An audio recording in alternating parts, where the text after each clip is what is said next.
Tony dies. Tony dies হলেন একজন বাংলাদেশি অভিনেতা ও নির্দেশক। তিনি 1994 সাল থেকে 4 শতাধিক নাটক, ধারাবাহিক আর টেলিফিল্মে অভিনয় করেছেন। এছাড়া তিনি কয়েকটি চলচ্চিত্রে অভিনয় করেছেন। সেগুলো হলো মেঘের কোলে রোদ 2008 এবং পৌষ মাসের পীড়িত 1989 সালে নাগরিক নাট্য সম্প্রদায়ে যোগ দেওয়ার মধ্য দিয়ে তার অভিনয়ের জীবনের পথ চলা শুরু হয়। 1994 সালে তার টেলিভিশন পর্দায় অভিষেক হয়।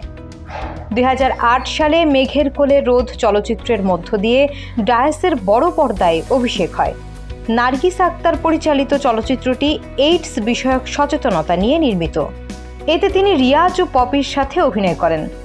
2016 সালে তিনি নার্গিস আক্তার পরিচালিত পৌষ মাসের পীড়িত চলচ্চিত্রে অভিনয় করেন। এটি নগেন্দ্রনাথ মিত্র রচিত রস গল্প অবলম্বনে নির্মিত হয়। এতে তার বিপরীতে ছিলেন পপি ও প্রিয়াঙ্কা। কে ভুলতে চেয়ে আরো বেশি ভালোবেসে ফেলি, তোমাকে ছাড়াতে গিয়ে আরো বেশি গভীরে যাও। 2017 সালে প্রায় 4 বছর পর তিনি সৈয়দ জামিম নির্দেশিত অনাহত টেলিভিশন নাটকে অভিনয় করেন। নাটকটি চিত্রায়িত হয় যুক্তরাষ্ট্রে। নাটকটি ঈদুল আজহা উপলক্ষে এটিএন বাংলায় প্রচারিত হয়। তিনি 2001 সালের 14 ফেব্রুয়ারি প্রিয়া ডায়েসকে বিয়ে করেন। তার মেয়ের নাম অহনা।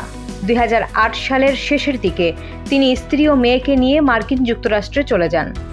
বর্তমানে মেয়ে অহনা এবং স্ত্রী প্রিয়া ডায়েস সহ নিউ ইয়র্কের লং আইল্যান্ডের হিক্সভিল শহরে বসবাস করছেন টনি ডায়েস। তিনি সেখানে একটি বেসরকারি প্রতিষ্ঠানে কর্মরত আছেন।